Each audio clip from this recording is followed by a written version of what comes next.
C'est dans ta présence. Reçois, Seigneur, l'offrande de notre adoration. Je ramène mon cœur à tes pieds d'amour, Yahweh. Comme si rien ne suffisait. Dans notre texte de l'année, Josué 1, à partir du verset 8, ce verset nous donne quelques vérités importantes que nous devons considérer si réellement nous voulons réussir, si réellement nous voulons parvenir au succès. Il est dit là que ce livre de la loi ne s'éloigne pas de ta bouche. Médite-les nuit et jour, afin d'agir selon qu'il est prescrit. C'est alors que tu auras des succès, c'est alors que tu réussiras. Dans ce passage, il ressort certaines vérités et nous voulons partager aujourd'hui une des vérités. La première des choses que nous voulons dire aujourd'hui, c'est que notre réussite, je l'ai dit même dernièrement ici, notre réussite dépend de la distance entre nous et la parole de Dieu. Qui peut dire Amen? En fait, c'est comme si il y a une corrélation, une corrélativité dans ce que Dieu dit à Josué. Il lui dit, tu t'approches de la parole de Dieu, la réussite, par conséquent, s'approche de toi. Si tu t'éloignes de la parole de Dieu, qu'est-ce qui va se passer? La réussite aussi s'éloigne de toi. Voilà pourquoi nous disons qu'il y a une corrélativité. Le temps que nous passons avec la parole de Dieu influence nos actions ainsi que notre caractère.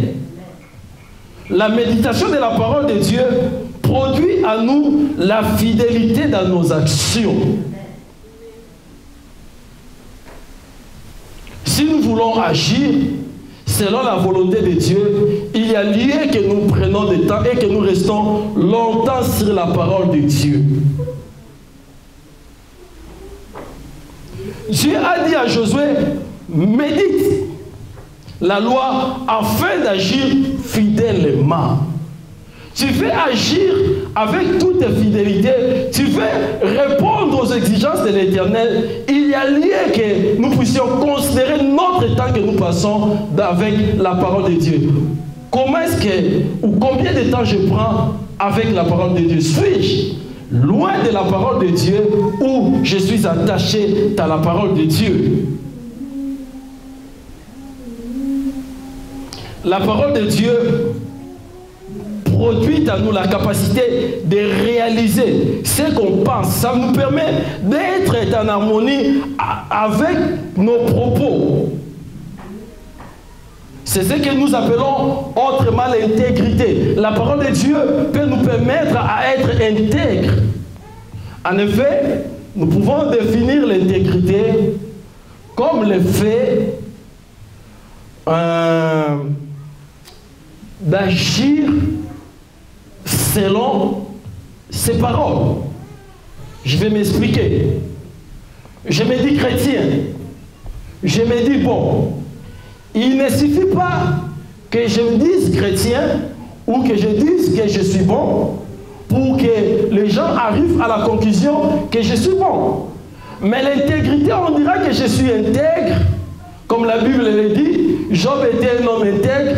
On dira que je suis intègre, car par la suite, on verra dans mes actions que ça produit de même effet de ce que je proclame dans ma bouche. Et cela, tout un problème que nous connaissons aujourd'hui. Pas mal de gens tels que nous sommes là, nous proclamons dans la longueur de la journée être chrétiens. Il y a même des gens qui se se vante. Mais la Bible nous appelle à être intègre. Je ne dois pas seulement me lever et déclarer tout haut que je suis chrétien, je suis un enfant de Dieu, mais quand on viendra pour voir dans mes actions et qu'on considère que ce que je fais n'a rien à voir d'un chrétien. Et si tu veux avoir des actions qui correspondent à ce que tu penses, à ce que tu rêves, à ce que tu proclames dans ta bouche, il y a lieu que tu puisses t'attacher, que tu puisses réduire la distance qui te sépare avec la parole de Dieu. Car c'est possible de réaliser ce que tu dis. C'est possible d'accomplir ce à quoi on pense. C'est possible de voir l'accomplissement de tes rêves et que tu atteignes aussi des résultats escomptés. C'est possible quand je dis que je serai la tête et pas la queue. C'est possible que cela s'accomplisse. C'est possible que cela se réalise. C'est possible, comme nous le proclamons ici, que je résiste à tout ce que j'entreprendrai dans ma vie. Mais la condition que Dieu donne à Josué dans ce passage, c'est laquelle? C'est ce que nous appelons réduire la distance entre toi et la parole de l'Éternel. Le secret, c'est de méditer. De méditer, qui, par ailleurs, méditer, nous pouvons le définir comme le fait de réfléchir profondément.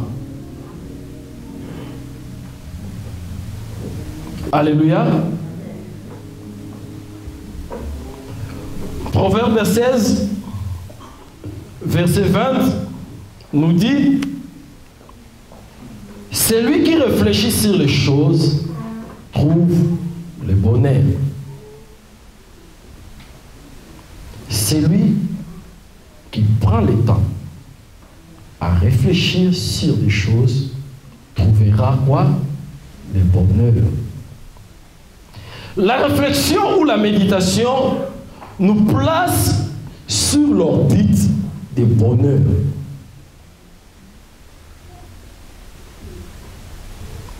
Tout le monde souhaite voir le bonheur.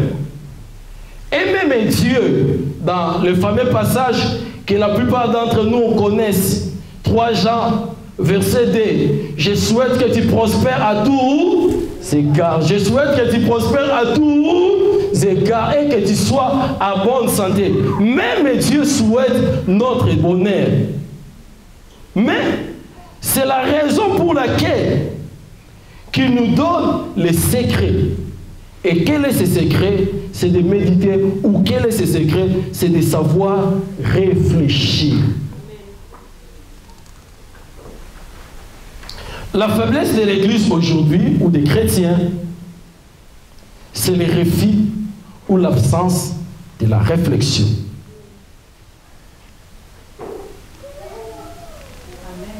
On est là, vous savez, je peux même laisser mes notes, mettre un peu à côté, et puis mettre un peu le fait d'être académique ou de considérer qu'on est en train de prêcher, parce que ça nous permet de tenir sur certaines disciplines. Je peux chercher à les mettre à côté et essayer de parler sincèrement avec nous. Un jour, les disciples se sont approchés de Christ et ils lui ont posé cette question. Et nous avons quitté maison, femme, bon, pour satisfaire aussi, pour la parité, mari, enfant. Nous avons quitté tout ce que nous avons comme bien et nous avons eu l'engagement de te suivre. Quel sera notre sort? De quoi sera fait notre lendemain? Ils se sont arrêtés un instant pour chercher à réfléchir sur ce qu'ils faisaient. Alors je me demande, il y a aussi un danger pour nous. Tous les jours, du moins tous les dimanches, je laisse tout ce que j'ai à faire. Peut-être j'ai eu une semaine surchargée. J'étais ça et là. Mais le dimanche, au lieu de place de me reposer, je viens répondre là. Je veux être là au culte. Est-ce qu'on s'arrête un moment pour chercher à se demander qu'est-ce que je viens vraiment chercher ici? Qu'est-ce qui t'amène d'être là? Un bon matin à 7 h, peut-être tu t'es levé très tôt. Toute la semaine, tu étais là, tu t'es réveillé à 5 h, tu t'es réveillé à 6 h, tu courais derrière le temps. Le dimanche, à la place de te reposer, tu te lèves encore tôt pour répondre à ces programmes. J'aime bien, permettez-moi, c'est que ce pays qui nous a adoptés, les gens qui habitent ces pays se font. Il peut te dire, voilà, ça c'est mon 151e culte que je prends part dans cette église. Il compte. Je ne sais pas pour ton cas. Ça, c'est le 40e culte dans lequel tu participes. Et qu'est-ce que tu viens chercher dans ces livres? Pourquoi es-tu chrétien? Qu'est-ce que tu cherches dans cette vie avec Dieu? Cherchez à réfléchir. Parce que, rassurez-vous, là, tel que nous sommes là, Dieu reste fidèle. Il est présent au milieu de nous. Et il peut se révéler, il peut se manifester puissamment dans la vie de quelqu'un. Mais si on est là, on ne sait pas qu'est-ce que je viens chercher. Si je me dis chrétien, mais je ne sais pas pourquoi est-ce que je suis chrétien. Voyez les dangers. Et tout le monde, comme on disait, souhaite voir le bonheur, mais tout le monde pense aussi à résoudre leurs problèmes par la prière, par la foi. Cependant, Dieu qui nous appelle à prier et à croire est aussi le même qui nous invite à méditer puis à réfléchir. Nous ne sommes pas contre la prière. Je vais dire, moi, la plus grande partie de ma vie, je l'ai passée dans un département de la prière qui, en l'occurrence, est un département de l'intercession. J'ai été cultivé, j'ai grandi avec l'esprit de la prière. Tout pour moi devrait être un sujet de prière. Même quand je suis des prédications, pour moi, les prédications sont des sujets de prière. La prière est bonne. Mais encore, avant de prier, il faut réfléchir. On ne doit pas prier n'importe comment. Sinon, notre prière va devenir un piège. Sinon, notre prière doit devenir un scandale.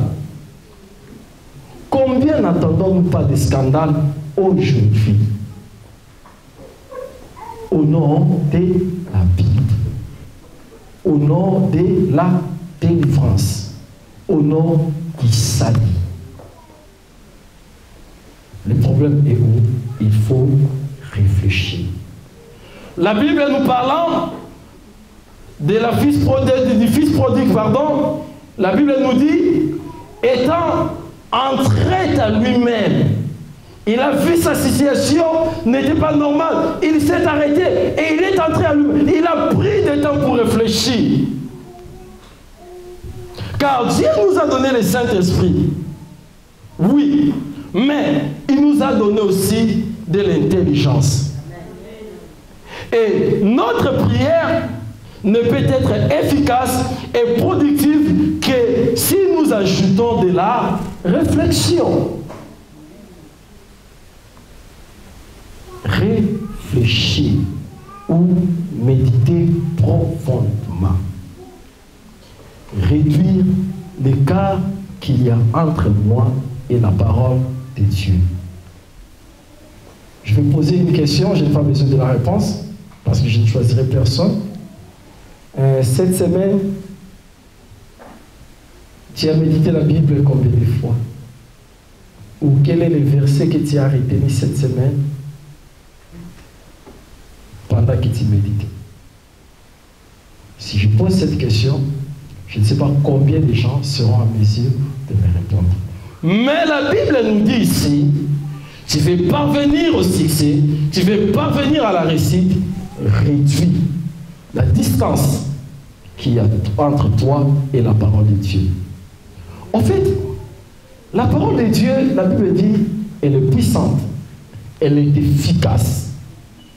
La Bible dit, la parole de Dieu est capable pour instruire, capable pour changer, capable pour transformer.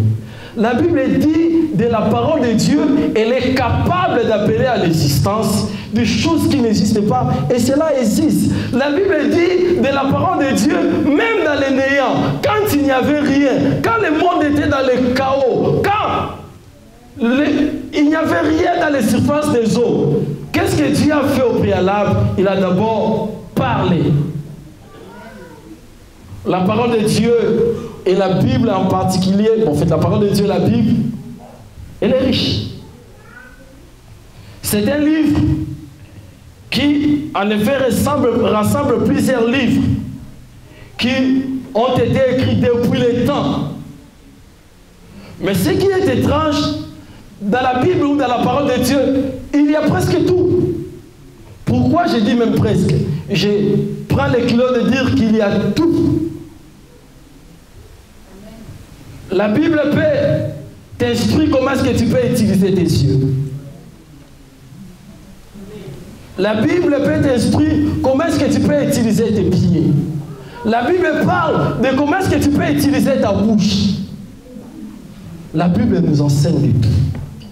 Dans la Bible, il y a la science. Dans la Bible, il y a l'économie. Dans la Bible, c'est une richesse.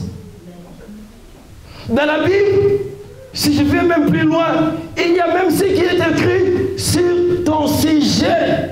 Les secrets de ta vie, les secrets de ta réussite se retrouvent dans la Bible et il faut les chercher.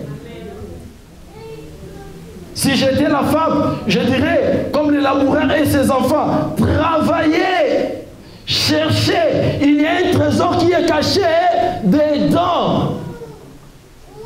Réduire la distance entre moi et la parole de Dieu.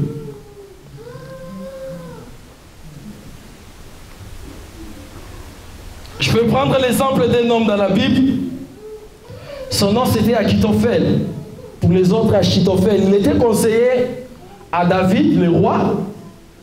On dit d'Achitophel c'était un homme sage. Sage parce qu'il savait réfléchir. Et qu'est-ce qui arrivait dans son temps?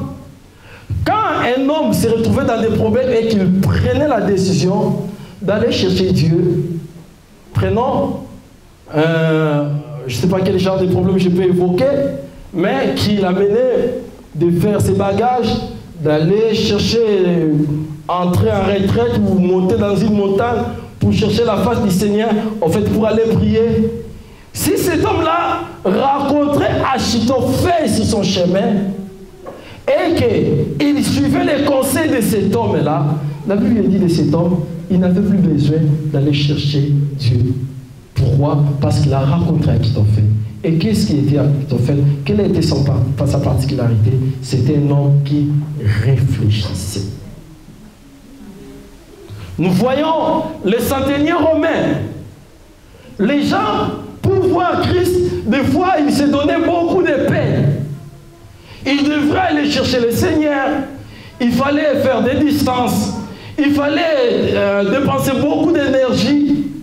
Mais les centeniers romains, comme c'était un homme qui méditait profondément, comme c'était un homme qui réfléchissait, à la place de se donner le peine, de s'élever, d'aller chercher le Seigneur, de le faire déplacer, de changer peut-être son planning. Lui, il a réfléchi, non. Voyez, moi je suis un soldat. J'ai les supérieurs qui sont au-dessus de moi. Et j'ai aussi des gens qui sont à ma charge. Alors, quand j'ai dit à l'un, va, qu'est-ce qu'il fait? Pas. Et quand j'ai dit à l'autre, viens, qu'est-ce qu'il fait? Il vient. Alors si Jésus est le maître, il ne doit pas se donner de peine à venir jusqu'à moi. Qu'il dit seulement un mot et mon serviteur sera guéri. Et écoutez, quand Christ a entendu la réflexion de ce centenier romain, qu'est-ce qu'il a dit? Dans tout Israël, je n'ai pas vu quelqu'un avec cette foi. Réfléchir sur des choses met à leur vie du bonheur. Et ça permet à ce que notre prière soit efficace et productive. Combien de prières nous levons vers Dieu qui restent sans réponse? Alors, nous sommes appelés de nous arrêter un moment et de chercher à réfléchir. À réfléchir sur notre propre vie, sur notre engagement, sur notre appel, sur ce que nous faisons avec Dieu. C'est pareil à la femme hémorroïste, elle aussi qui souffrait de la perte du sang. Tous les jours, nous le citons, ça s'est enseigné. Elle aussi, elle a commencé par réfléchir. Et nous connaissons les résultats. La réflexion nous donne l'avance sur les autres. Celui qui accepte de s'arrêter un moment et de réfléchir sur sa vie, de réfléchir sur son engagement avec le Seigneur, de réfléchir sur la vie en général, il aura une avance par rapport aux autres. L'histoire nous parle d'un génie que j'ai cherché à citer, Galilée. Il a vécu, je crois, si ma mémoire est bonne, c'est vers 10 ou 11e siècle. Et à cette époque, depuis même les temps anciens, tout le monde pensait et disait que c'est le soleil qui tourne autour de la terre. Mais Galilée a eu le temps d'observer, il a eu le temps de réfléchir. Comme il a réfléchi profondément, il a observé le fait de la nature, la manière dont les choses se faisaient. Galilée s'est levé et il les a dit, non, ce n'est pas le soleil qui tourne autour de la terre, mais c'est plutôt la terre qui tourne autour du soleil. Et les hommes de l'époque n'ont pas voulu l'écouter. Ce qui est grave, on l'a même condamné à mort. On l'a exécuté. Parce que, selon, je l'ai dit même à ma honte, gloire soit rendue à Dieu, ce n'est pas l'église d'aujourd'hui, je vais le citer, c'est l'église catholique de l'époque. Comme pour eux, ils voyaient que Galilée allait à la contre de la parole de Dieu. Je ne sais pas s'ils avaient lu quelque part dans la Bible que Dieu disait c'est le soleil qui tourne autour de la terre. Ils n'ont pas voulu accepter la thèse de Galilée. Ils l'ont tué. Mais après quelques temps, après des recherches, et même aujourd'hui, tout le monde sait que c'est la terre qui tourne autour du soleil. Et si je pose même la question à quelqu'un, la terre fait combien de jours pour tourner autour du soleil? Je crois qu'on va me répondre. 366 jours et 6 heures. Et avec tout ce qu'il y a comme retombé dans la science aujourd'hui et l'évolution de la science, si nous avons aujourd'hui des théories telles que les théories de relativité qui permettent aux avions et à plusieurs techniques et technologies qui sont mises au point, c'est partant de ce que Galilée avait dit. Les gens de son époque, les gens de sa période sont restés en retard par rapport à Galilée. Mais à cause de quoi? Qu'est-ce qui a fait qu'il soit en retard par rapport à lui? C'était parce que Galilée réfléchissait. tu veux aller loin, tu veux progresser dans ta vie, tu veux connaître la réussite, ne t'apprive pas à réfléchir et à réfléchir profondément. Et si tu décides de réfléchir aujourd'hui, tu auras de l'avance par rapport à tes contemporains. Tu auras de l'avance par rapport à tes amis. Tu auras de l'avance par rapport à tes frères, par rapport à tes sœurs, par rapport à tes collègues. La clé c'est où? C'est dans la réflexion. Cherchez à réfléchir et à réfléchir profondément. La réflexion produit la différence et nous fait distinguer. La réflexion produit la différence et nous fait distinguer. Car quand on réfléchit sur des choses, ou soit celui qui réfléchit sur des choses ne sera pas surpris par des événements. Car ta réflexion te précédera dans ton futur. Si on réfléchit bien sur des choses, nous aurons de l'avance. Pourquoi? Car notre réflexion nous précédera dans notre futur. Nous ne serons pas en retard. Genèse 41, versets 34 à 36, nous raconte encore une fois l'histoire de Joseph. Après l'explication des songes à Pharaon, Joseph proposa à Pharaon de trouver un homme intelligent, c'est-à-dire un homme qui sait réfléchir profondément. Au-delà du fait que Joseph avait l'esprit de Dieu et qu'il était aussi intelligent et il avait la capacité de réfléchir. Nous savons tous, l'esprit de Dieu permettait à Joseph d'interpréter des songes ou d'avoir des songes. Nous avons enseigné ici quand on parlait des dons. Nous avons dit que les dons peuvent être distingués, comme les dons a distingué Joseph. Il était plongé dans les plus fonds. Il a atteint presque les abîmes. Mais à cause des dons de Dieu, cela a créé de la différence dans sa vie. Cela a fait qu'on est allé lui chercher dans la profondeur où il était.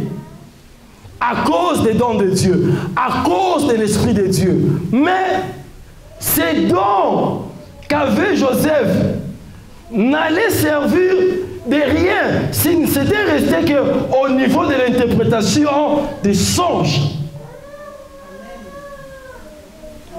Il avait besoin, au-delà des dons, au-delà de la capacité de l'esprit qui l'amenait à interpréter les songes, d'avoir une bonne réflexion,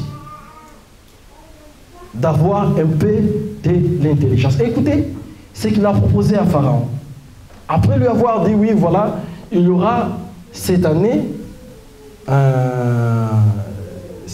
des vaches maigres, pardon, cette année d'abord des vaches grasses, où il y aura des récoltes en abondance, où l'économie sera florissante, où tout ira bien. Mais il y aura aussi cette année de vaches maigres, qui aujourd'hui est empruntée même comme expression, où les récoltes ne donneront rien, où il y aura de la sécheresse, où il y aura de la faim partout sur la terre. Mais comme Joseph réfléchissait, écoutez ce qu'il a dit à Pharaon. Vous allez faire ceci. Pendant les années de la vache grasse, vous allez relever l'1/5 de votre récolte. Vous devriez bâtir des dépôts où vous allez conserver tous ces avoirs. Alors, ça vous servira dans l'année des vaches maigres pour que nous puissions vous en sortir. Et avec tout ce qu'il y a eu comme conséquence à la fin. l'Égypte avait, après ces choses, une économie florissante et une progressée. Je me demande même si l'histoire des impôts à laquelle nous nous plaignons aujourd'hui, si ce n'était pas puisé de là. Parce que avant cette époque, il n'y a pas une nation puissante. L'histoire ne nous en parle pas.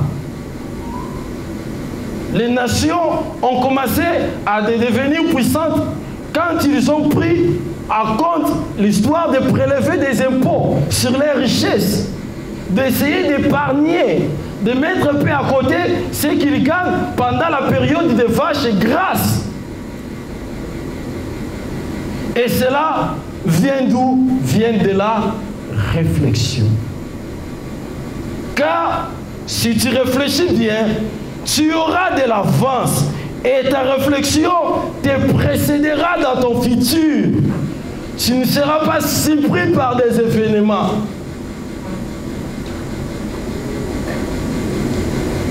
Certains soient surpris, vous allez m'excuser si cette raison, peut-être il est tombé enceinte. Et il est surpris, je suis tombé enceinte. Je suis surpris en fait. Dans mon épargne, je n'ai plus rien. Je suis surpris, mais je faisais une activité, mais je vois, ça ne marche pas bien. Mais quand on réfléchit sur des choses, qu'est-ce que la parole de Dieu nous dit dans la vie de Joseph? Tu auras de l'avance et tu précéderas le futur de ta vie. Le Dieu qui donne l'esprit, le Dieu qui parle de la foi, qui parle des dons, c'est le même Dieu aussi qui donne de l'intelligence. C'est le même Dieu, ce Dieu qui nous donne aussi la capacité de réfléchir. Et nous ne devons pas nous en priver. La réflexion produit aussi à nous un changement efficace dans notre vie. La réflexion a la capacité de produire à nous un changement efficace. En effet, certaines choses paraissent impossibles dans nos yeux parce que nous n'avons pas eu le temps tout simplement de réfléchir. Je me souviens d'une histoire que j'ai connue moi-même un bon jour, un bon matin. Je voulais me lever, en fait, je m'étais réveillé, je devrais me rendre au travail. Et comme j'étais un peu en retard, j'étais sorti de ma douche. Et alors, juste le temps que je cherchais à m'habiller, je cherchais en fait mon t-shirt. Je l'ai cherché là où je l'avais mis, je ne le voyais pas. Et du coup, bon, on habitait avec des gens. Je voulais me mettre à râler. J'étais déjà prêt à crier, à tonner, sans chercher à réfléchir où est-ce que moi-même j'avais mis mon t-shirt. Parce que vous voyez, je comptais sur ça ce matin-là et les aiguilles de la montre tournaient. Et c'est juste quand j'ouvrais la porte et que je voulais, je ne sais pas si c'est râler ou aboyer, parce que ça m'avait pris jusqu'à là. Que quand je me suis regardé moi-même, je me suis dit que c'est moi-même qui avais déjà porté le t-shirt. Et heureusement pour moi, Dieu m'a fait grâce, je suis rentré. Je suis retourné tout humblement pour aller chercher les autres habits et puis les portes. Combien de fois on n'est pas pressé d'aller parler, d'aller intervenir, d'agir, sans au préalable avoir le temps de réfléchir. On s'est dit c'est impossible. C'est impossible que j'abandonne ce péché-là. C'est impossible que je vive cette vie chrétienne. C'est impossible que je résiste dans les affaires. C'est impossible que je puisse percer dans ma vie. Mais le problème est que je ne prends pas le temps de réfléchir. Un homme de Dieu disait qu'il a été bouleversé dans sa vie parce qu'un jour Dieu lui disait que l'impossible n'existait pas. Est-ce que je peux dire l'impossible n'existe pas? Je t'ai pas bien écouté. L'impossible n'existe pas. Gloire à Dieu. Laisse que tout ce qui était impossible dans ta vie devienne maintenant possible. Laisse que ce qui te bloquait maintenant dans ta vie te laisse maintenant l'accès. Au nom de... Car l'impossible n'existait pas. Et si certaines choses paraissent impossibles dans notre vie, c'est parce qu'on n'a pas encore réfléchi. Et c'est grâce à la réflexion que nous connaissons aujourd'hui. Prenons l'évolution de la science. Nous avons dit que l'impossible n'existe pas, mais il faut aller dans le XIIIe siècle, où je peux aller plus loin, même dans le 8e siècle, bon, même dans le 13e siècle, quelqu'un pouvait-il réfléchir, prenons, tu es là, tu veux rentrer au pays, tu pouvais réfléchir que dans 8 heures, tu peux quitter Paris et se retrouver dans ton pays, ou dans 7 heures. Non, c'était pratiquement impossible. Ça ne pouvait pas se faire. Est-ce que c'était possible que pendant que je suis là en train de prêcher et qu'il soit capable qu'on puisse me suivre ailleurs, plus loin, par des gens qui ne sont pas dans cette salle? C'était impossible. Aujourd'hui, je vous informe, moi j'ai la prédication que notre pasteur, le pasteur Novi, a prêché le vendredi. Juste 10 minutes après, on m'a envoyé cette prédication. Mais c'était impossible. Mais c'était impossible, pourquoi? Parce qu'on n'avait pas encore réfléchi. Celui qui a eu le temps de réfléchir sur les choses, quelqu'un y a observé l'oiseau, comment est-ce que l'oiseau volait. Et il a dit oui, c'est possible que l'homme aussi commence à voler, même s'il n'a pas des ailes. Bien entendu, je ne parle pas de vol de nuit. Amen. Alléluia. Parce que les autres n'ont que développé certaines technologies qui ne sont pas à la portée des autres. Ils ne volent que la nuit et les jours, ils ne savent pas voler. Et ils ne savent pas nous apporter les faveurs ou soit des profits de ce qu'il a entre guillemets comme avantage. Donc, si les choses restent impossibles dans notre vie, c'est parce qu'on n'a pas réfléchi. Et tant bien d'évolution, du progrès aujourd'hui que la science a réalisé à cause de la réflexion. Et je le dis encore à notre honte, si nous voyons des gens, la plupart des gens qui réalisent ces choses, ce ne sont même pas des chrétiens. Et la faiblesse de l'Église aujourd'hui, comme je l'ai dit au début, c'est que nous, enfants de Dieu, nous avons presque tout avec nous. Nous avons le Saint-Esprit avec nous, mais on s'arrête à un niveau. Pourquoi? Parce que nous ne voulons pas pousser plus loin notre réflexion. La Bible dit, la création attend la révélation des fils de Dieu. Donc tel que tu es là, la création soupire en elle-même. La création souffre. Pourquoi? Parce qu'elle sait que toi et moi, nous sommes des enfants de Dieu. Et ayant reçu la nouvelle que nous sommes des enfants de Dieu, il sait qu'en étant enfant de Dieu, on peut développer des capacités. On est capable de beaucoup de choses. Et la création soupire, attend notre révélation, attend que nous puissions nous déployer. Mais tandis que cela tarde à se manifester. Pourquoi? Parce qu'on ne prend pas le temps de réfléchir. Une bonne réflexion nous aidera de prendre une bonne décision.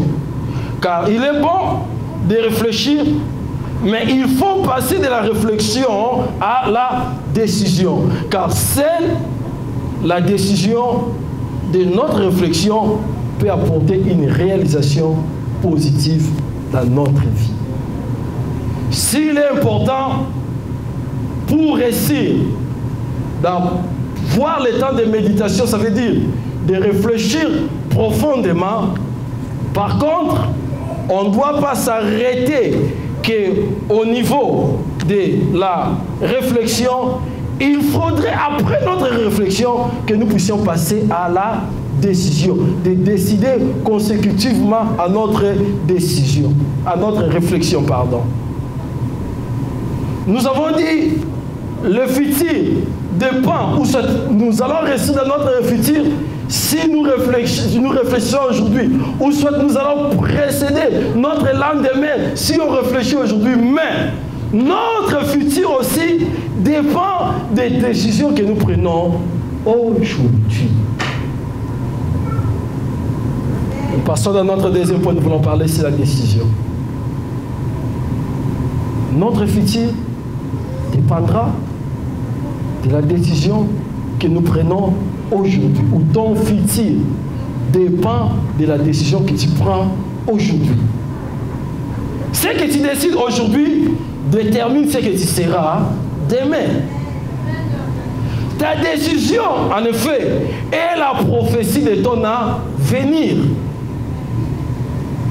Si tu veux un avenir meilleur, apprends à prendre de bonnes décisions, c'est-à-dire des décisions bien réfléchies. Dans la vie, nous sommes quotidiennement habités à prendre des décisions. Et il faudrait que nous ayons apaisé les décisions que nous voulons prendre. Et surtout, de la prendre aussi. Car si on ne décide rien, rien aussi ne va se passer. Sinon, nous serons là en train de subir la conséquence des autres. Et il y a quelques décisions importantes, je peux me permettre même de dire importantissimes, que nous devrions prendre dans la vie. Les décisions à laquelle on ne peut jamais se détourner. Et la première de ces décisions que nous avons appelée dans ces propos, la décision suprême qu'un homme est appelé de prendre dans la vie, c'est celle qui a des conséquences éternelles. C'est-à-dire de donner sa vie à Jésus. Et cette décision nous demande plusieurs exigences. Entre autres, citons le premier, c'est de renoncer à soi-même. Si on fait ça, donner sa vie à Jésus. Je prends ce que j'ai comme vie et je la donne à Jésus. Je ne vis que pour lui. Je l'accepte comme Seigneur, puis comme Sauveur. En fait, si nous voulons parvenir au salut, nous ne devrions pas avoir Jésus que comme Sauveur. Parce qu'aujourd'hui, la plupart des gens n'ont que Jésus comme Sauveur. Mais quand il est question de l'avoir comme Seigneur, on prend nos distances. On ne sait pas prendre cette décision. La décision suprême est laquelle?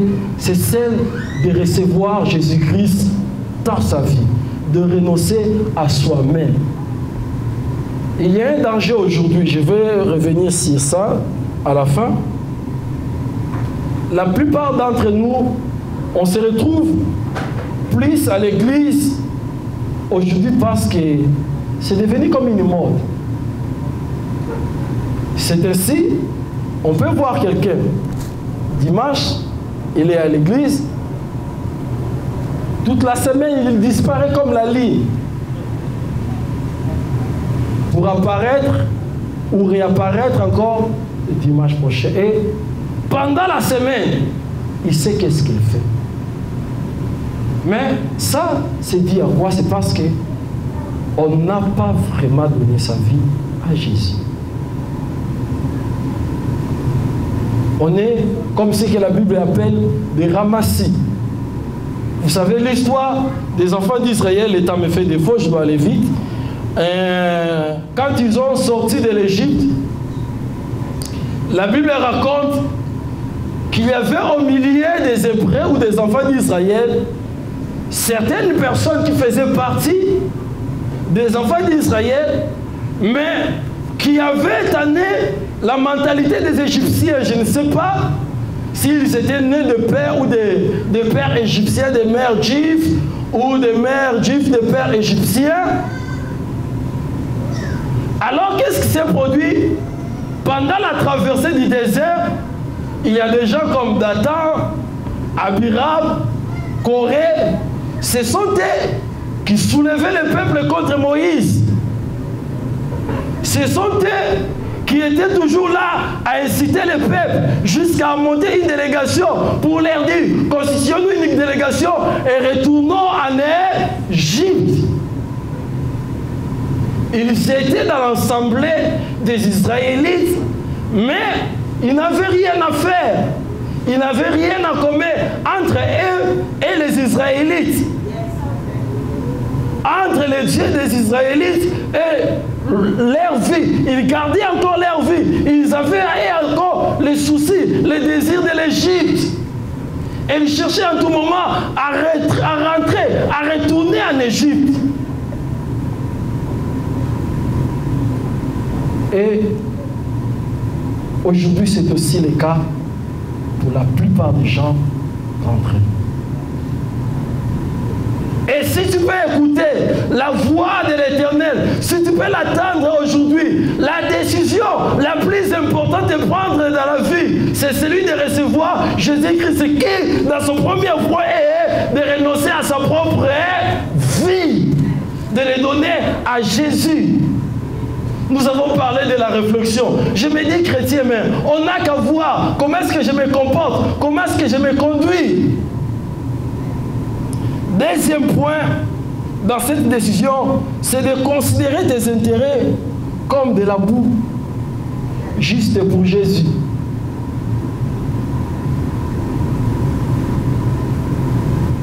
Si je pense vraiment avoir pris la décision de suivre Christ, je dois arriver au niveau de regarder mes intérêts comme de la boue. L'apôtre Paul a dit: ce qui était pour moi un gain, je le garde comme une perte, à cause de l'excellence de la connaissance du Seigneur.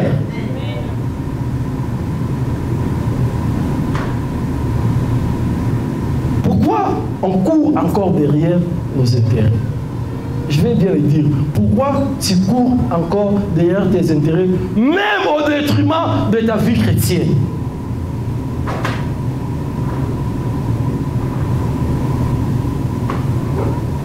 C'est la décision la plus importante. Et elle a des conséquences éternelles. La deuxième décision, le temps nous fait défaut, c'est la décision de se sanctifier.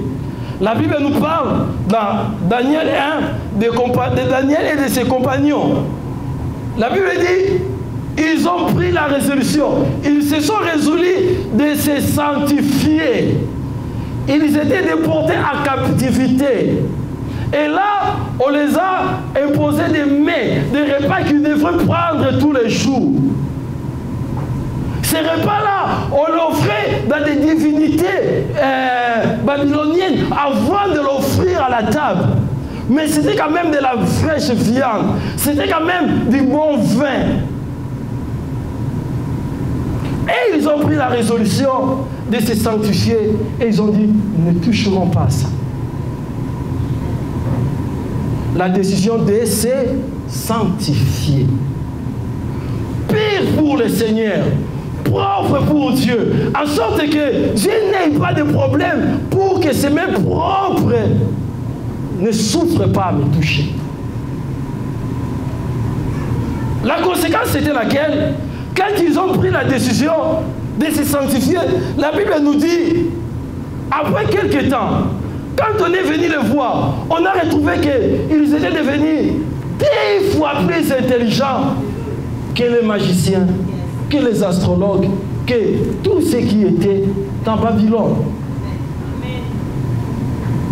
Dire non au péché est une affaire de décision. Il faut prendre une décision. Si tu décides sur le péché dans ta vie, le péché, pardon, je voulais dire, si tu ne te décides pas sur le péché de ta vie, c'est ton péché qui décidera sur ton sort, sur ta vie.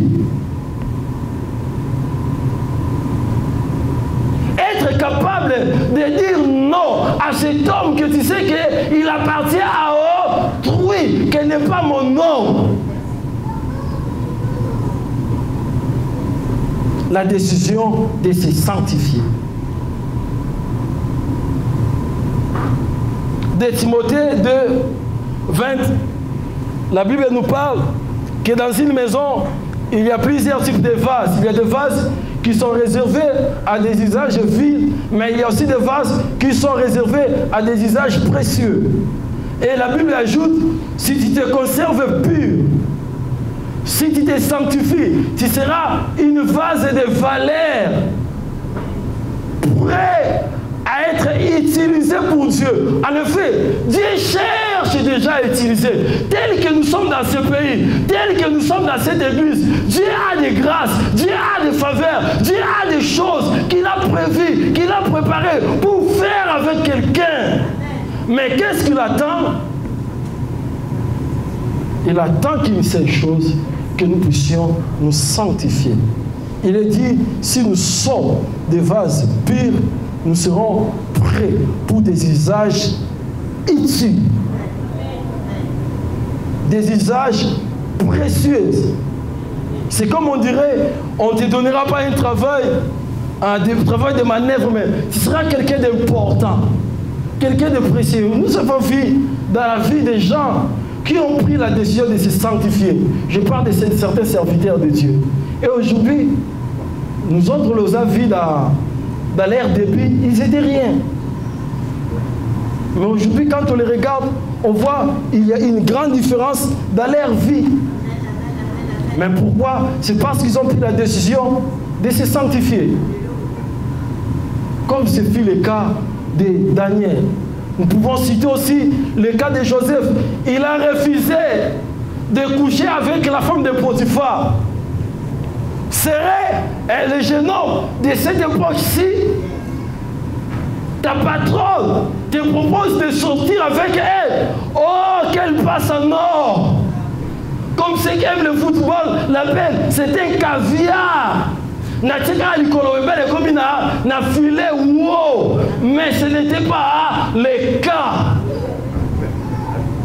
Prenons, si Joseph avait accepté de sortir avec la femme de Potiphar, quel serait son sort? La sanctification. Celui qui se conserve pur aura la supériorité sur ses semblables.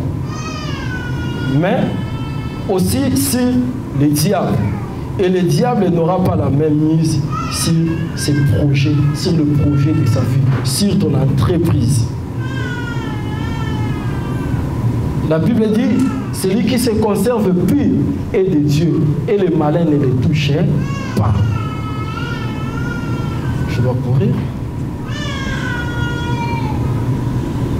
Et si le péché nous éloigne de la main de Dieu, la sanctification nous associe à la main puissante de Dieu, afin que nous nous accomplissions des exploits.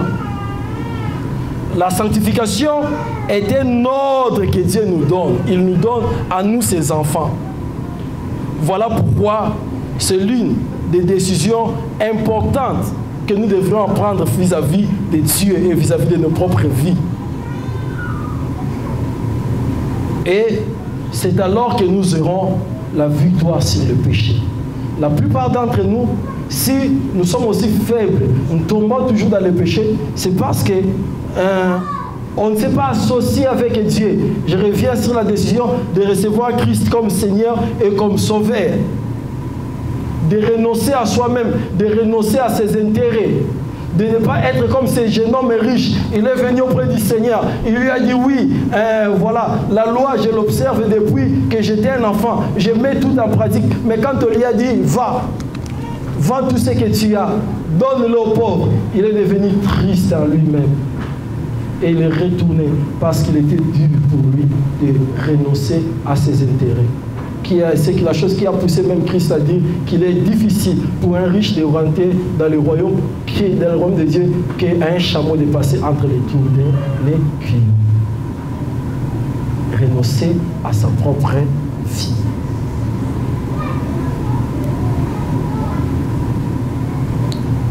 Plusieurs personnes ne parviennent pas à la sanctification, comme je l'ai dit, parce qu'ils n'ont pas une relation personnelle avec Dieu.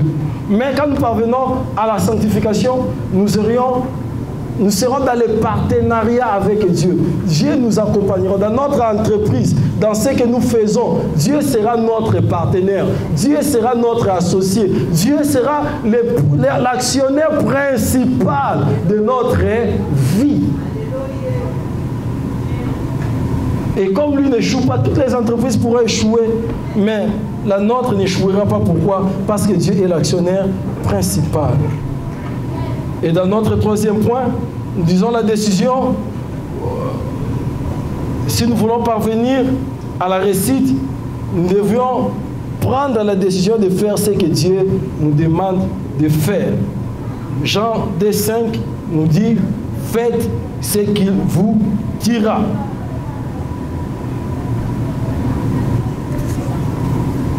Dieu te demande de donner la dîme, de payer la dîme, paye la dîme. Ne regarde pas seulement tes propres intérêts. La Bible le dit clairement. Si tu ne payes pas ta dîme, je le parle aisément parce que je ne suis pas pasteur, je ne mange pas la dîme. Allez demander là-bas, je ne mange pas la dîme. Alors, je suis bien placé alors pour le dire. Parce que personne ne dira qu'il dit ça parce que quand on va donner à la fin, il passera après pour chercher quelque chose. Mais c'est une expérience que j'ai fait personnellement. Fais ce que Dieu te dit de faire.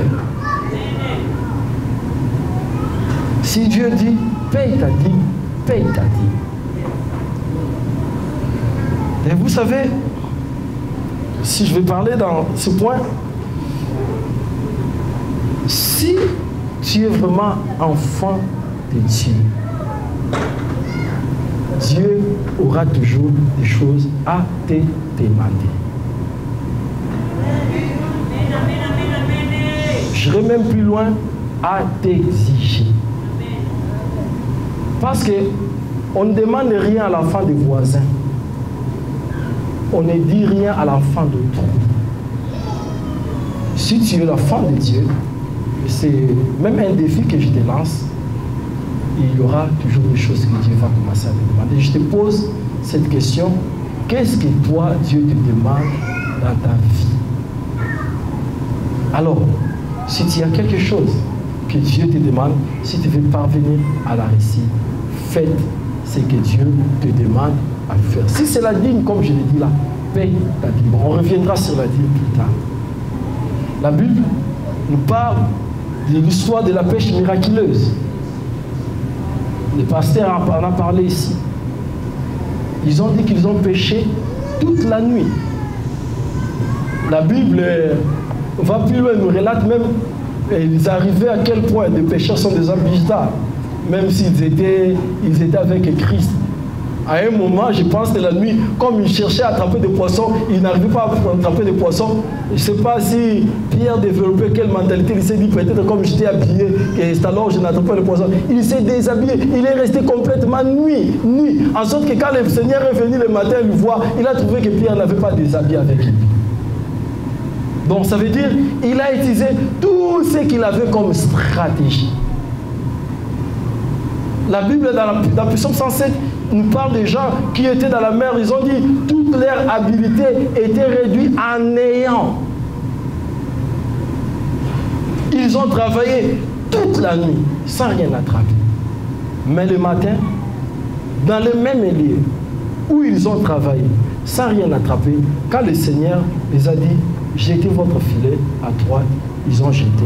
Et c'était la pêche miracle qui les... Les miracles de ta vie n'attend que tu puisses exécuter ce que Dieu te dit. Le progrès, la percée de ta vie n'attend que tu puisses faire ce que Dieu te demande de faire. Faites ce qu'il vous dira. Mon cœur m'oblige à t'adorer encore. Je reviens à tes pieds d'amour.